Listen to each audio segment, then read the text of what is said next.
Hello, my name is Ella, which signifies a star. I find it fascinating that I am the eldest girl in the Cindy group, with a story that dates back to the 1970s. Despite the challenges my family faced, my tale is compelling and offers lessons and hope. If you're intrigued, please show your support by liking and subscribing. My upbringing was marked by hardships, including limited meals and a dilapidated home. Our father's constant anger and financial struggles contributed to our difficult circumstances. However, there was a time when things were better, during my childhood with my brother Lucio, when our parents were more caring. The loving parents we had were always there for us, playing with us in the park and buying us toys. Despite not being wealthy, our family was happy. However, everything changed when I lost my job due to a scam. We lost everything, and my father refused to share details about the scam or seek our help. He resorted to selling our belongings, including my mother's jewelry, until we had nothing left. Desperate for a solution, we suggested working to earn money, but my father was adamant about us not working and insisted on putting me in a public school. We argued with him, but eventually gave up. One night, we found our mother frantically cleaning the house in the early hours. She tearfully asked us to promise to help our father and to shine bright like stars. The next morning, we woke up to find that she had disappeared, leaving behind a clean house and missing clothes. Our search for her yielded no results, and we were left devastated. My father's demeanor changed, becoming increasingly angry and distant. After school, Lucio and I began working to support ourselves, despite our father's initial objections. He eventually relented, but only on the condition that we wouldn't abandon our education. We kept our struggles private, not daring to discuss our mother's absence. Our father worked tirelessly as a shoe cleaner, while Lucio and I peddled matches door to door. We would meet up at the local grocery store at the end of the day, pooling our meager earnings to see if we could afford a meal or two. It was a hard life, but we managed to make do with what little we had. It was a victory for us despite our challenging as we endeavored to maintain a positive outlook.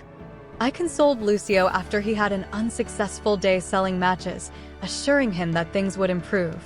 In a subtle gesture of support, I discreetly left a $1 bill behind him, hoping to bring him some luck. As Lucio discovered the unexpected money, he expressed optimism for better sales the next day.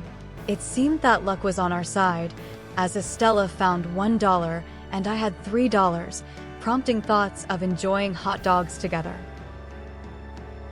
After purchasing 2 hot dogs, we found a street corner to enjoy our meal. It had been nearly a year since we last had a hot dog, and the taste was delightful. However, our joy was short-lived as a stranger approached us, asking for a bite. Refusing their request, the person snatched one of the hot dogs and fled, leaving us in disbelief. Despite attempting to chase after them, their speed and the sudden rain made it impossible. Defeated, we returned to Lucio. Our day took an unfortunate turn when my hot dog accidentally ended up on the floor. It was a frustrating moment, especially since it seemed like our luck had run out. I felt terrible that Estella's hot dog was also affected by the mishap. However, it's not accurate to say that I always ruin everything. In fact, the person responsible for the chaos was the stranger who stole my hot dog and carelessly discarded yours. Don't worry, though. We'll purchase plenty of hot dogs in the future. For now, let's head home. Unfortunately, our father returned from work that evening in a foul mood, and things only got worse when he discovered that we had squandered the money. He became even more irritated and isolated himself in his room. As I wandered through the affluent neighborhood, peddling my matches, the biting cold was unrelenting. Determined to find refuge, I stumbled upon a spacious garage filled with numerous luxury vehicles. The warmth was a welcome reprieve, but my relief was short-lived, as I soon realized I wasn't alone. A girl, her face contorted in a menacing expression, caught me hiding amidst the cars. My heart raced as I anxiously awaited her next move. I thought I spotted a rat, so let's head to the pool. I felt relieved when no one was around, and I left quietly. However, the girl I had seen earlier was watching me from the garage entrance. She questioned me about my intentions, suspecting I might be trying to steal a car. I quickly explained that I sought warmth because it was cold outside and the garage seemed inviting. Her demeanor softened as she seemed to understand my situation. She then offered me the chance to warm up in the garage. The fireplace at my home is certainly cozy, but I think it even more special because of the memories I've made there. Whenever I have guests over, we always gather around the fireplace and share stories. It's a place where we can relax and feel at home.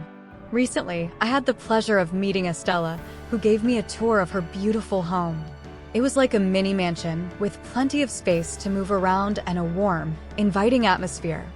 I couldn't help but feel a sense of nostalgia as I walked through the rooms, thinking about all the happy moments I've shared with my own family. As we said our goodbyes, Estella mentioned that she knew someone who was looking for a job as a cleaner. I couldn't believe the coincidence, as my mom has been saying that we need someone to help us with our housework for a while now.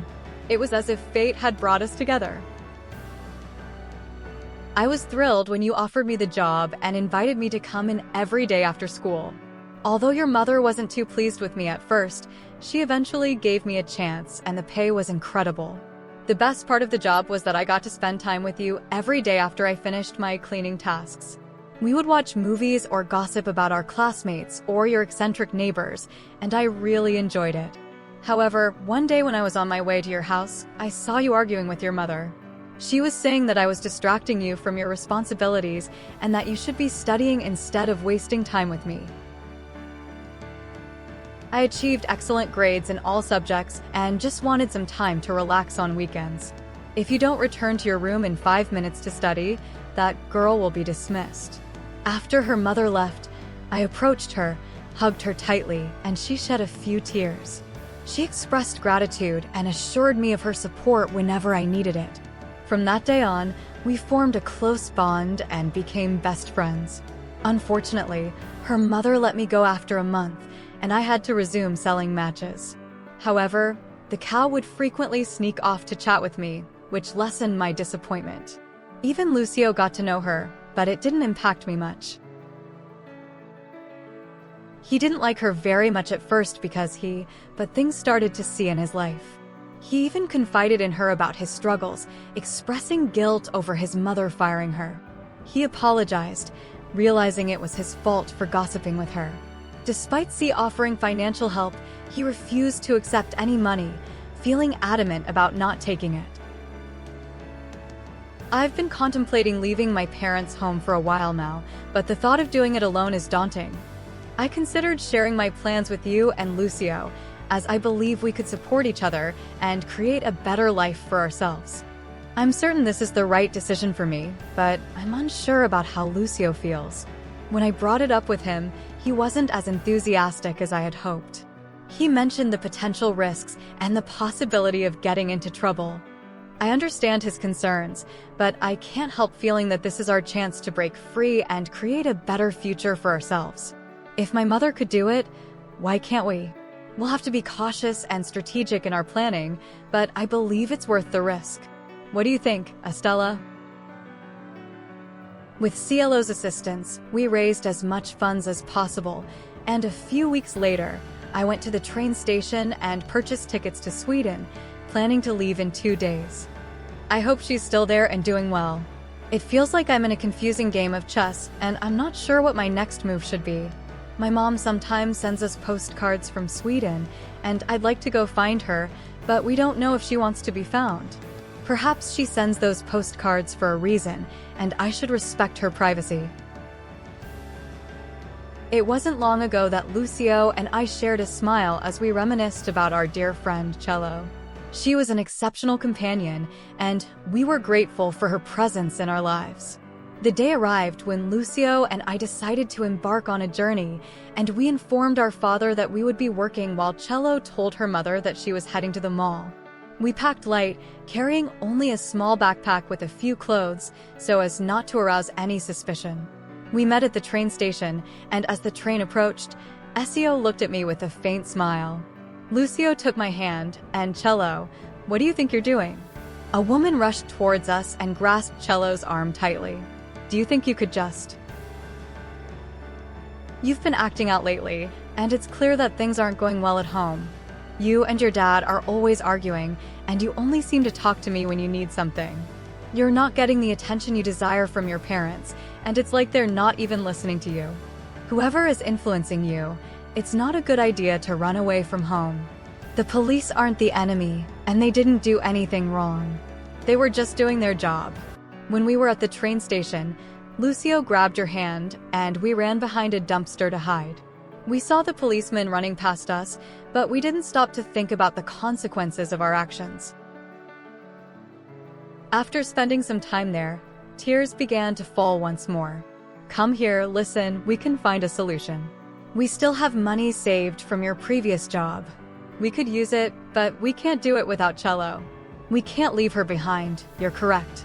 Upon returning home that same day, all hope of escape dissolved when our father discovered our savings and was upset that we had kept it from him. He moved it to a different location and insisted it was only for food. However, when winter arrived, I had no warm clothes. "You should wear the jacket, Estella." I'm unfazed by the cold, much like an iceman. "Oh, come on, let's not be too serious. We'll have a successful day and enjoy some hot dogs." "I don't know, it's not a big deal, I've had enough. You don't need to worry about Cello. She's living her best life in her cozy mansion, eating whatever she fancies. Lucio, you know the truth, she's better off than we are." We didn't communicate for the rest of the week, and then I fell ill on New Year's Eve.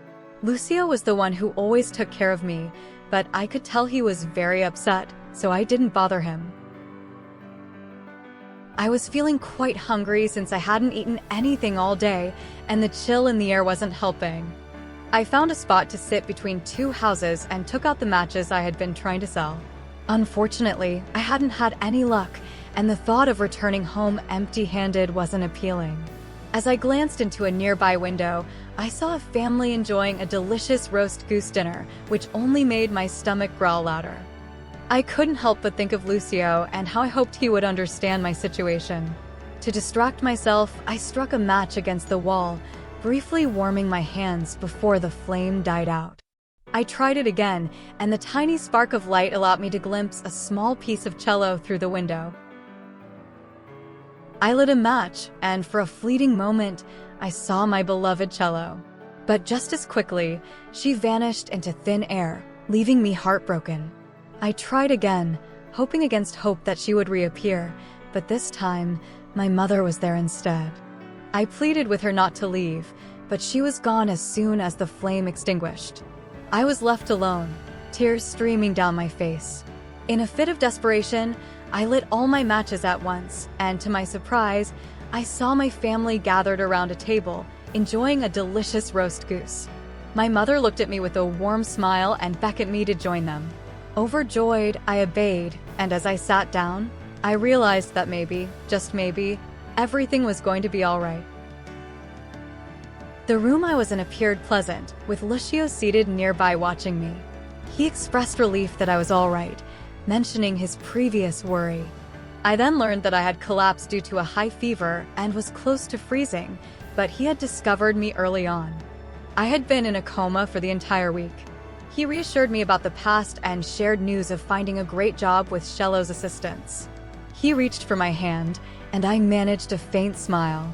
He expressed optimism for our future, assuring me that we would shine brightly together. Music played as we shared a moment.